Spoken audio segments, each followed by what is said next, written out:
Welcome back to the 2020 Macabre Month of Horror. If you're new here, be sure to subscribe for more horror content coming out all month long. Today's review is for Dead Birds.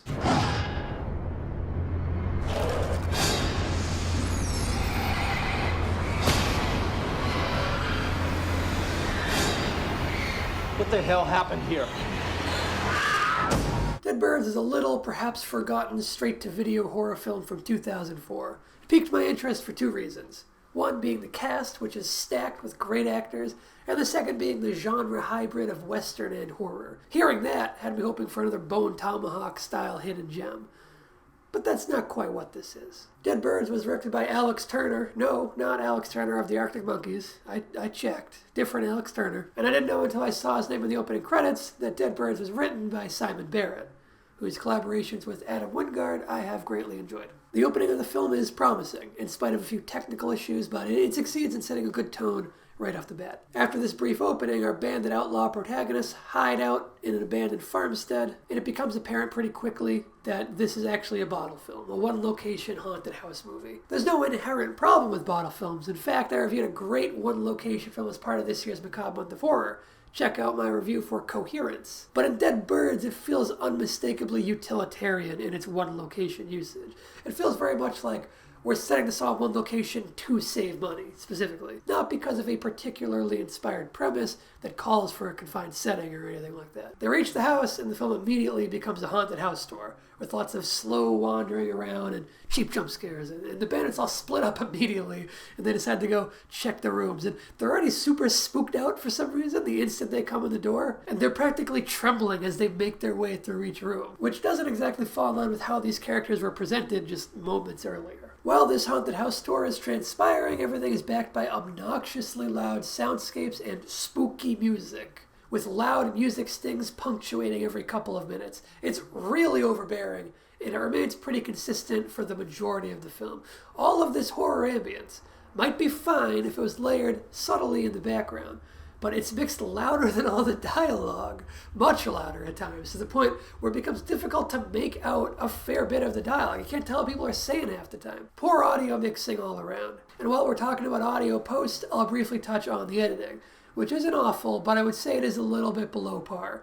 Some of the edits just aren't as tight as they could or should be. And there are a handful of jarring moments that could seemingly be solved through a simple re-edit. Another major negative is the use of CGI. It really sticks out like a sore thumb. When a creature pops up and it's executed with CGI, it was the first thing to completely pull me out of the movie, and Dead Birds never fully won me back over after that moment. The creature is supposed to be scary, but it just looks so goofy when it appears, and the way it moves around and everything. It feels so cartoonish. The characters don't treat it with any weight either. They should be going, what the fuck is this thing? But instead they go, someone must have skinned it. Looks like a boar. Are you kidding me? Looks like a wild boar or something. This looks like a boar? What? This looks nothing like a boar. The actors were probably told that this thing would look like a skinned boar, but I guess it got changed at some point, and I thought this would be scarier. Them treating this creature so nonchalantly makes it even stranger when they're suddenly afraid as they start exploring the house just a couple minutes later. Plus, they kill this creature immediately. It's not much of a threat if you can kill it with one gunshot without even, trying, really. And it's not the only thing the characters react strangely to either. They get freaked out by the scarecrow. Hey, come look at this. And they say, looks like a man, don't look like no scarecrow. But guys, come on. It looks exactly like a scarecrow. It looks like a totally normal scarecrow. It's just a poorly executed setup for when the scarecrow is a man later on. There's other CGI in the film too, and none of it works on any level. The CG isn't even used for anything that would be too difficult to pull off using practical effects. The film didn't really deliver on the promise of being a horror western. The horror is definitely there, but so much of the film is spent on this haunted house tour that there isn't much space left over for all the western stuff that should have been in there. After the opening, there's not a whole lot of western stuff at all. You could take these same characters in the same story and transpose them to another setting, and it would be pretty much exactly the same movie. They could be modern-day bank robbers hiding out in an abandoned house. It wouldn't change much, if at all. The Civil War time period could be cool, but they don't really do much with it.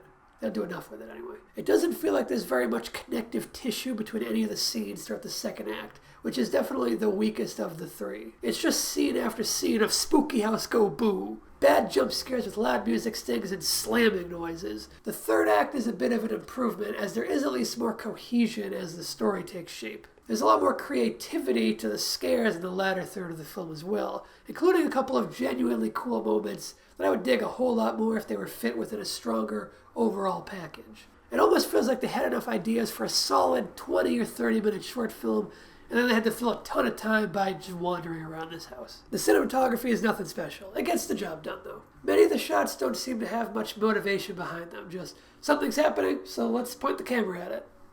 That seems like the extent of it. The direction in general is lackluster. It might be possible to keep the same location, script, and cast, but swap the director and wind up with a stronger overall piece of work. The script isn't anything special, but there were a few moments where I felt like I could imagine how things were supposed to play out, but then they got muddled in the execution. It's a real shame because I really like this entire cast. Henry Thomas, Michael Shannon, Isaiah Washington, Patrick Fugit, Mark Boone Jr. They're all guys that I like to varying degrees. I was hoping for more from Michael Shannon before I remembered that this was made before his career really took off with larger roles. He has one of the smaller parts on the entire cast.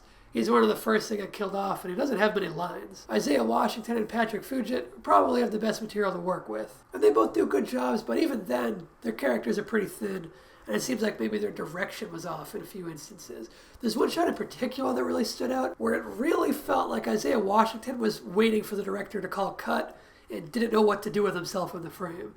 It's just a shot that hangs on him with nothing for him to do, and it's another thing that can be fixed in the edit. You just cut that shot a little earlier, that's it. So in short, another Bone Tomahawk this is not. Nowhere close. That being said, check out Bone Tomahawk this Halloween season, and be sure to subscribe to this channel if you aren't already. We actually played through Bone Tomahawk as a D&D campaign if you want to check that out. We've got more horror content coming out all month long, so stick around. I'll see you in the next video. So long.